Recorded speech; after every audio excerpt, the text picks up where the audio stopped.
Perfect. Welcome back, everybody. We are back with two new guests. We're just going to do a quick introduction round. So, Lauren, Peter, maybe you can tell us who you are, where are you from, and what do you do? Ladies first, Peter. Always, Lorraine. I'm Lorraine. I'm from Belgium. I'm born and I live in Brussels, so in the capital city. And as a daily job, I work as a data protection officer in an IT company. So I live with rules as well. That's only a start, Lorraine. Come on. That's only a start. I need to go further. Let me think. I met Peter in 2012 in South Africa, which was the really start of my career. So, and we were together at the Olympics in Tokyo last summer. So no, I think I spoke enough. So Peter, floor is yours. Thanks, Lorraine. Yeah, I think as you know, my name is Peter Wright. I'm from South Africa, currently in Australia, so quite a strange story, which I'm sure you'll hear a bit more about later. And from a work side, I run the Malik Hockey Agency in South Africa. And as Lorraine mentioned earlier, the hockey family is really probably one of the main reasons why we do a lot of what we do. The two of us have known each other for 10 years, and I think that's the great part of what we do together. Fantastic. Thanks for the introduction, guys. We're going to throw you straight in. Pressure, the big pressure moments, the ones where you're with the whistle and you've got players throwing their arms up, you've got fans screaming at you. How do you deal with those moments, and what does it feel like being there with your whistle and your cards and one other person? Do you want me to go, Lorraine? Yeah, as you want. I'll start. Yeah, I think pressure, Helen, comes with the job. It's part of the territory, and it's something that you get used to for sure. I think a lot of the time we get to focus so much on the game that we don't really recognize the crowd. Only afterwards, or when you watch the replays, you realize that how active they are and what a noise they actually do make. But in the game situation, you're so focused on the ball and on the play. The players obviously have a fair lot of influence on our mind because we're right in the situation with them. But I think the secret is to try and remain as calm as possible, and in that calmness, try and keep things as simple as possible. So if we keep to the basics, do the simple things right, that generally puts us in a good position. And the moment we try and overthink things, or we go looking for things, that's when the troubles start. Yeah, I agree completely here. Sometimes I feel like a duck on the water. So you are paddling a lot, and from the inside you can feel that yes, there is pressure, but you try not to show it on the outside. So if you see a duck swimming, you don't see how hard he's paddling under the water, and that's often how I feel on the pitch. So like Peter said, it's all about focusing on what's happening on the pitch. The moment you start thinking about the crowd or about what the player reaction might be or what the coaching staff are saying, or that's the moment you lose it. So I think the focus part is probably the most important in dealing with pressure. Just focus on the hockey, on the action that is in front of you, and make the best decision you can from the best position you are in. So yeah, for me, it's all about not showing you're under pressure, even if you feel it inside, and just focusing on the action. Okay, thank you. You both went to Tokyo last summer. What kind of training did you guys have to do to go to Tokyo? And talking about the pressure moments, what training do you have to do, or did you do? Yeah, I think it's already a big difference. There is no training we have to do. It's all coming from your own. So as umpires, you come from different parts in the world. So we rarely have the chance to train together or to follow a common program. So we're a bit on our own on that. So yeah, there is no training except for the physical test that we have to pass every 3 months. There is no training we have to do. It's just we do it from our own willingness, let's say, and we decide ourselves what we think is good for us. So if I speak for myself, I always try to find new ways to get the extra 1% and to make sure to work on the details to be as ready as possible when the tournament starts. So I always work on the fitness, of course, because you need to be fit, and Tokyo was also tricky regarding the weather, so it was really important to be fit and umpiring fit, not just be able to run, but be able to be in the right position to have quick feet work and stuff. So it's quite specific. And for me, we always talk about the physical fitness, but the mental fitness is probably even more important. We were talking about pressure. As an umpire, really need to be mentally fit to not only to be able to survive one game, but to survive a tournament, because sometimes it just get crazy.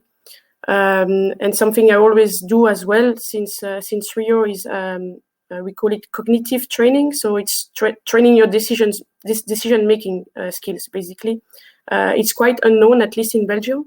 I think they do it a lot in US for the ice hockey sport. But I'm really sure for umpires that's the future. It's to train your eyes, to train your decision and your reaction. So that's the three main part I'm doing as a preparation towards a big tournament like the World Cup or the Olympics. Yeah, thanks, Lorraine. I think you do hit the nail on the head of the wide range of training that's needed for top level. The most important and the one that we really can control ourselves is the physical side.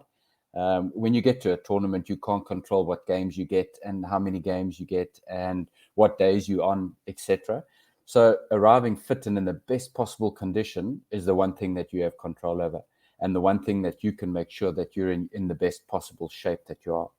And I think obviously arriving in Tokyo, you've got 14 umpires that are in that position and all want to be in their peak physical performance to try and make it as tough as possible for the selectors or the umpire coaches to make their decisions. So that's the one thing that is really tough, and we can put a lot of effort into pre-tournament as well. As Lorraine mentioned, the requirements for the fitness testing are really high up, and rightly so for the peak event like Tokyo was, and up and coming World Cups, Commonwealth Games, etc. as well. So the players are super fit, and it's really important that as umpires that we're in that same boat as well, that they can't turn around and say, look at that fat slob, he can't get from A to B, he can't get to the circle in time as well. So that's very important. And then, as she mentioned, the mental side is so important to train as well. You can't just arrive at a big tournament and think that you'll be in the right mental state, because so many different curveballs get thrown at you and unexpected things that happen that are out of your control as well. So I think to maintain a neutral mindset, to be resilient, to be able to take things in your stride is really so important as well. And that's part of the training that we do as well. So arriving prepared, having as many games as possible, and in those training games to try different things. So, for example, for me, leading up to Tokyo, I was really working on a good positioning on my far post to try and work. Do I go back 5 meters? Do I go infield 5 meters? Do I stay on the post? All just to try and get that extra bit, like Lorraine says, that extra 1% that we know we can be in top form coming the games.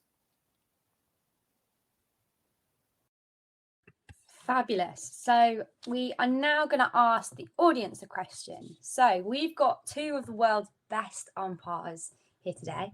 So the question we would like you to talk about in your tables is what makes a good umpire. So you could be an umpire, a coach, a player, a manager, whatever. But what makes a good umpire? What characteristics do they need? Pop them in the chat, and we will see you in 5 minutes.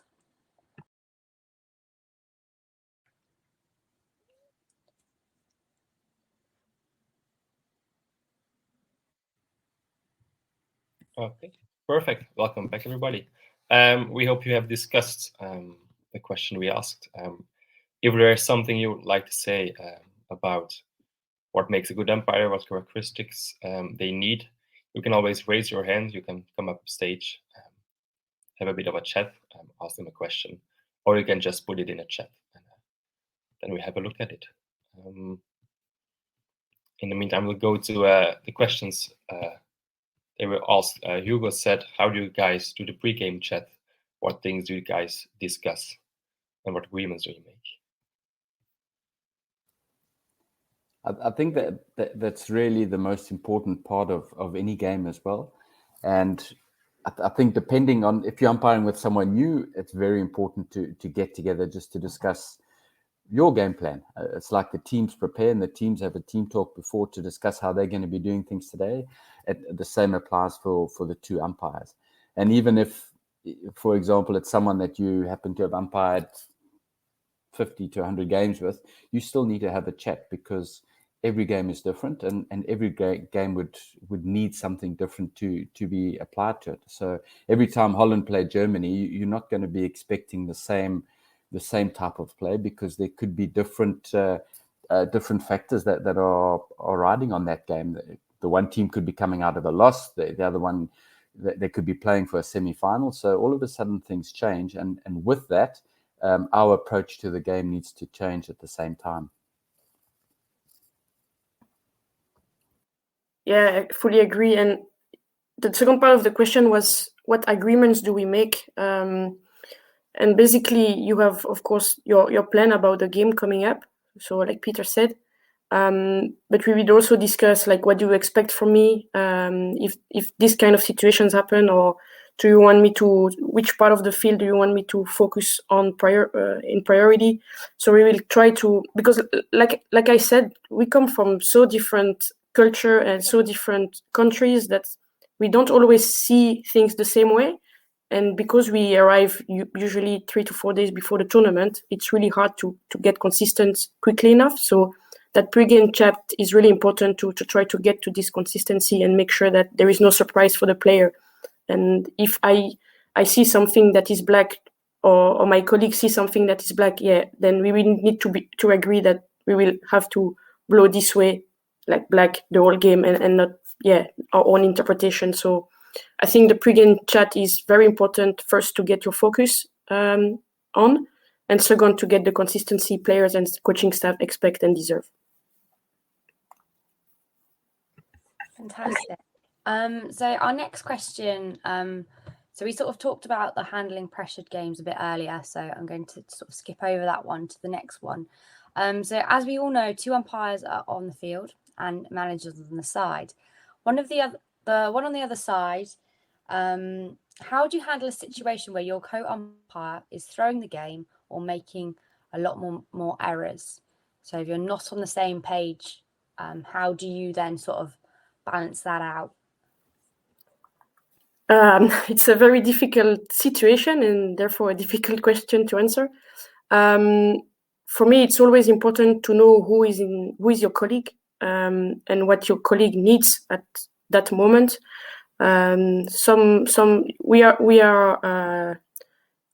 Usually we are with Mike, so we can, for example, encourage a bit the colleague if we see that he or she struggle for some minutes, and try to put the person back into the game. And same the other way around, because it's difficult to have 70 minutes at your best. You always have some kind of dips.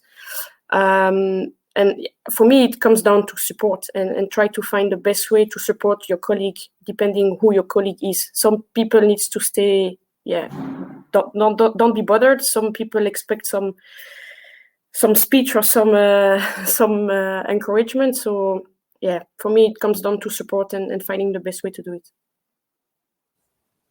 Yeah, I think Lorraine's hit the nail on the head as well. We are really lucky at international level, and I would imagine at the top state or provincial level around the world, where we do have communication tools like the radios, which are a huge help and allow us to communicate. And I think at that level, we generally know each other fairly well. That I would, for example, know what makes Lorraine tick. And Helen, you might have a different characteristic that I need to try with you if we were umpiring together. I would imagine Leafa's questions more around a club-based situation where probably you supply a lot of your own umpires, and that causes some interesting situations I can imagine as well. And sorry, I must say I do have a bit of insight to the Dangerous Darkies hockey team here. They're from my hometown, so there are some interesting situations as well. And I think as players, we've got to understand that that the umpires are human. So I'd like to think that if an umpire is making mistakes, it's human error. It's not going to be that they're trying to influence the game as well. I'd really hate to know that people go into games thinking that that's an option to try and give one team more of an advantage than the other as well. And I think the way that we teach our players to react is really, really important as well. And if we have a mutual respect going in, so respect for the players, number one, I think that's really important as umpires as well, that it's not about us when we umpire there, it's about the two teams that are playing. And we show that to the players. We can then just hope that respect comes back to us, and we will earn a lot more, let's say, credit or points with the teams as well. So as umpires, we have to give a lot in order to receive that respect from the players. Perfect. We have someone on stage from Sri Lanka Hockey. I think would like to ask a question. So go ahead.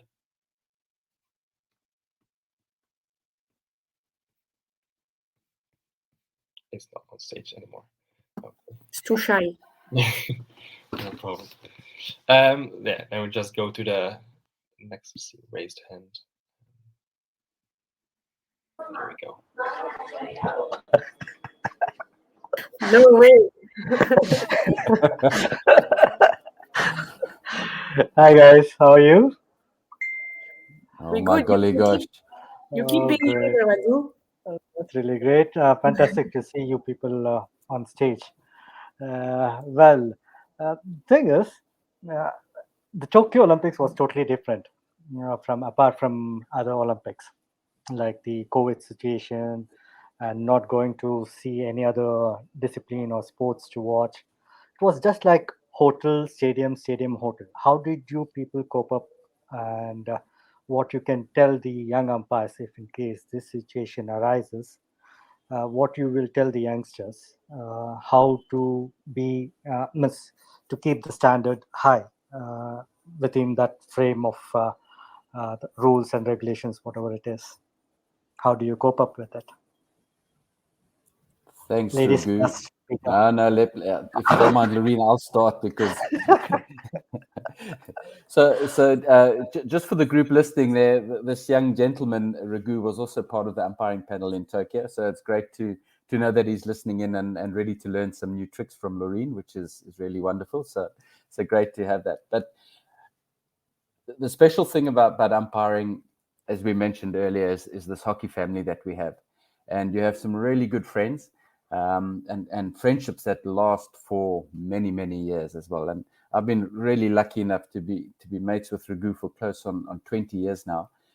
We started years ago in an umpire seminar, and I think things like that keep you sane and keep you on your toes when you're at international tournaments. So being able to have someone that you can chat to, someone that you know that you can almost offload to, and be able to share your fears, share what's on your mind and what's worrying you. Because a lot of the time we don't feel comfortable chatting to an umpire manager, or we're still inexperienced enough to have the confidence to chat to them about what's concerning us as well. So to have a support network of your mates and your friends that are there, sometimes to get your mind off things, but also just to even perhaps pull you back into line should you wander off the line. Oh, I'm sorry, there's a... I'll take over. That's okay. I got your back. No, but I think it's really important. Like Peter said, we are really a family. I don't know Raghu since 20 years, but some years as well. And for me, the Tokyo Olympics, like you said, was different because you didn't have the opportunity to do something else, just to think about something else than the pressure you get every game. But for me, it was also very interesting because I get to know people I was thinking I know already, but I don't know. The only thing we could do is chat to each other. I got to know people much more better than I did before. So and like Peter said, having your peers to share your feelings, your frustration when you have a game that goes a bit less well than expected, or a bit less well than you would have liked to. it's really important to have this support to like a team of players would have. They would go to their teammates or their staff or discuss. For me, it was the same. It's you have your mates and you can just share your frustration, analyze some situations that you think, well, I did it like this, but what would you have done, and what do you think we should handle this situation? So yeah, I fully agree with Peter. It's really the family side that makes our job actually so nice, and that's why we keep doing it, because we really have friends around.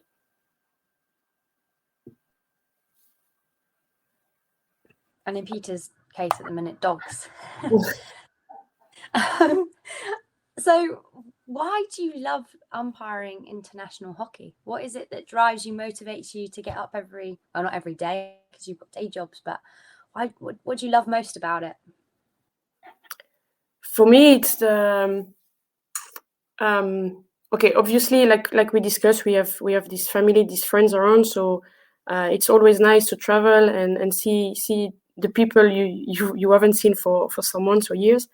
But initially, because that's just the nicest part. But initially, why I umpire is because I love the challenge part.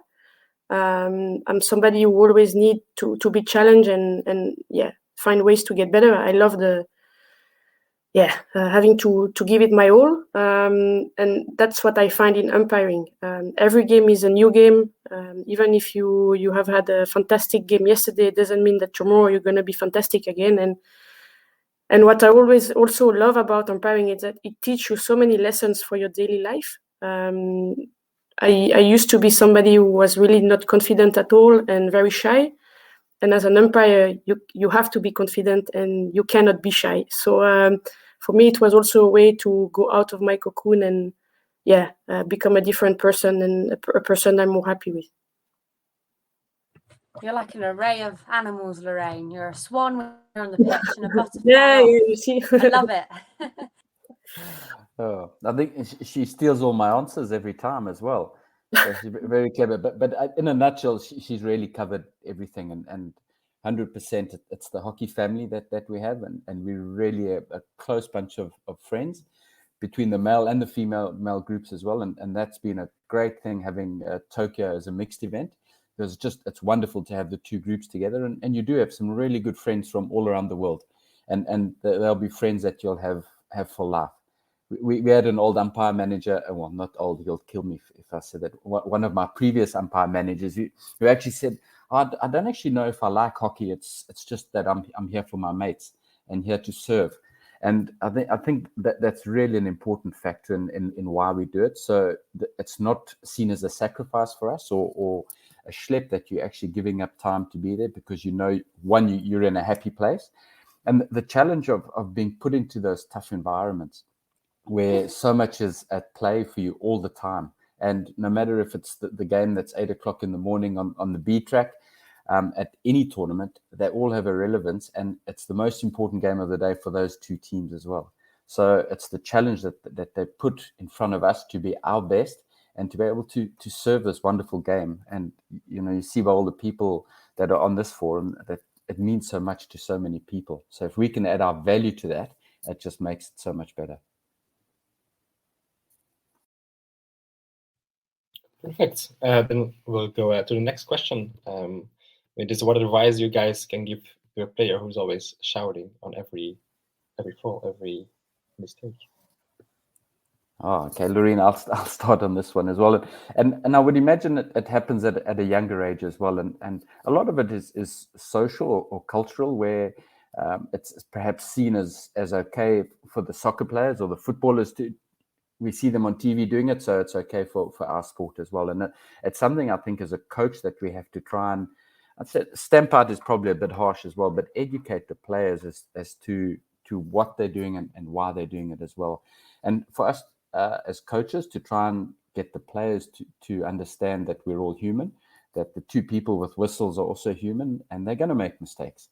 Right? And the way to try and fix those mistakes or get answers is not to shout, and is actually to talk. So my suggestion would be to give your player who's shouting a lot, give them a whistle and let them umpire a game and see what it's like on the other side as well. because another famous saying is, "I've never made a mistake from the grandstand," where it's great when you're sitting up 3 flights of stairs away and you have an aerial view where the umpires have a very, very different view on the field, and generally with 10 to 20 pairs of legs and feet in front of you as well. So there's a lot of differences, and again, it's around perspective. So quite often the player thinks they're right and the umpire thinks they're right, and it's just who's to say who gets the final say as well. So I would say get as many youngsters as possible to umpire, and they might have a bit more respect for the situation.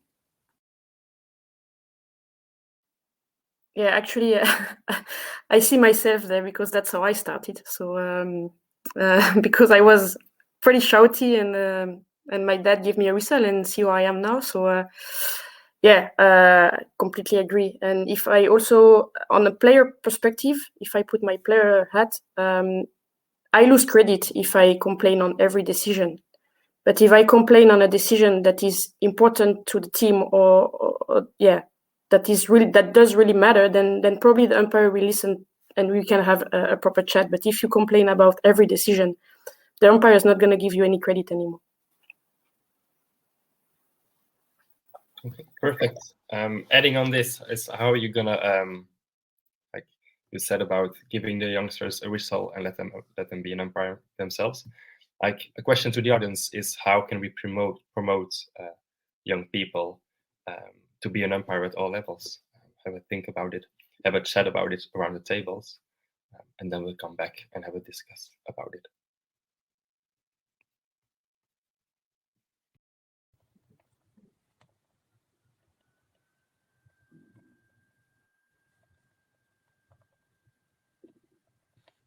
Great, welcome back, everybody. We had an answer in the chat about the question from Oliva Abelsigasa. I'm just going to put it on the screen. And I believe getting all players involved in the development of play and umpiring will make it easier for all levels to promote umpiring. Throw in, Peter, is there anything you'd like to say about it? What do you think? Yeah, I fully agree.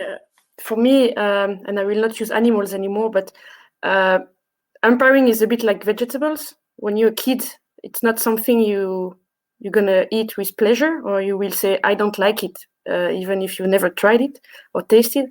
And I speak for myself, but once I tasted it, I really loved it. And since then, I keep going. I love it, and I just can't stop. So completely agree that making people involved and making umpiring a bit more sexy than it is right now, I think, is the key to invite young players just to try. And it's okay if you don't like it, because it's normal that some people don't like it. But give it a try and see. Maybe you will be surprised and you actually will like it. So I fully agree with the answer here. Yeah, I think Lorene's hit the nail on the head there as well. I have a slightly different take to that as well. And obviously, like you said earlier, Helen, without 2 umpires, the games don't happen. But at a junior level, there are so many teams, and I think that's where the bulk of our players come from. So from a promotional side, to get the learner umpires or the young umpires involved at an early age, where there's slightly less pressure, where they can actually see, like Lorene says, if they enjoy the veggies or not, is a great thing. To be able to have some mentor coaches there, where the umpires receive some coaching, which is always great as well. So everyone strives for some feedback and some positive reinforcement at the same time as well. So I think those programs around youth hockey. And then at the same time at youth hockey, it's a nice little bit of an extra pocket money scheme that you can have as well, because in this day and age, nothing happens for nothing. And as young umpires, you can really save up for your next iPhone or whatever it is just by doing some umpiring. And I think through that, you actually realize that, maybe it's not such a bad career as well. And the next point I wanted to make is from a reality side, is when we're young, we all want to play for the Belgian national men's team, for example, or the Dutch women's team. But there are only 18 players that are going to make that team as well, and probably a bigger squad of probably, say, 40 people. And being an umpire gives you an opportunity to see the world and be involved in international hockey as well. So it's not always right. It is second to playing 100%, but if you still have the love and you want to be involved with hockey, it's a great way to stay involved in the international circuit. I mean, I think between Lorene and I, the number of countries that we've been really fortunate enough to visit, and a lot of them are places that we'd never ever get to on holiday or even have the remotest idea of going to. So it's okay if you still have the love for the game. I mean, Lorene's lucky enough that she still plays from an indoor side. But it just gives you another avenue to be involved at an international level as well.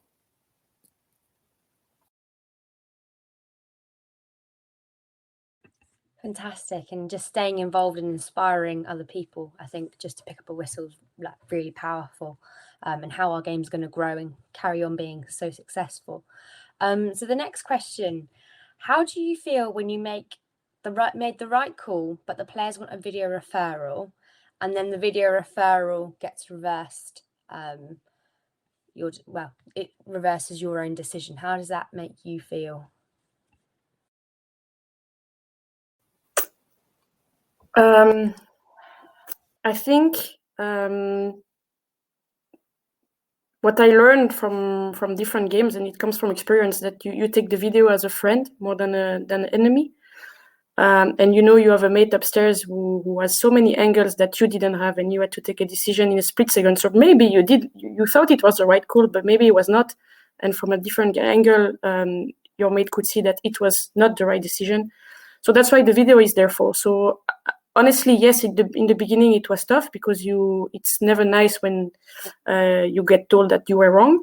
But with experience, you take the video as a friend, and that's what it is. Because at the end of the day, what you want is to have that correct call made and make sure the teams trust the process. And so nowadays, it just I don't even have a feeling. I just take the decision that comes from upstairs. Yeah, I think 100% what Lorene is saying is that the moment that T signal gets shown at you, you almost switch off because you know it's out of your hands, and there's not much that you actually much control you have over that process as well. And you've tried your best. We have one split second to make that decision, and again, we're human, and I think that's one of the better inventions or introductions into hockey, as it just shows the team that we might have made a mistake and it's okay, and the game carries on, and we get the right decision, and hopefully everyone is happy going forward from there. Perfect. Then we go on to the last question of this session, unfortunately, which is, as an umpire, what is the most favorite part of the game? Could be any part. Could be the cleaning. Could be a penalty corner. Could be a penalty stroke. Could be anything.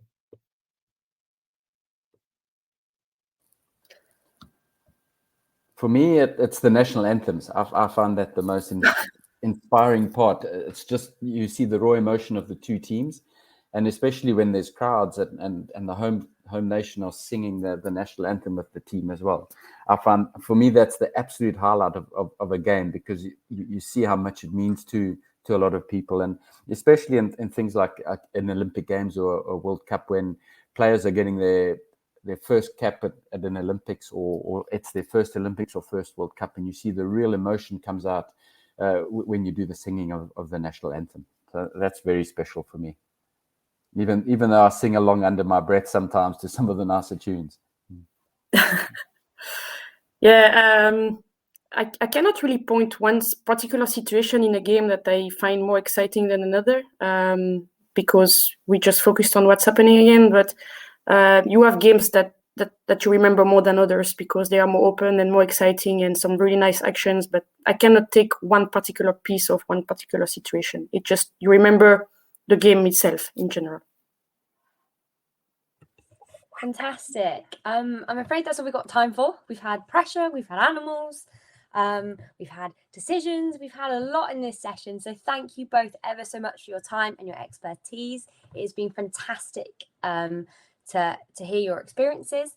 Audience, we're going to go back into the lounge and have sort of a 15-minute break before we bring our next guests on. But thank you ever so much, Peter and Lorene. It's been a fantastic 45 minutes. And it's been great speaking to you both. Thank you so much for having us. It was really interesting and very nice to be here.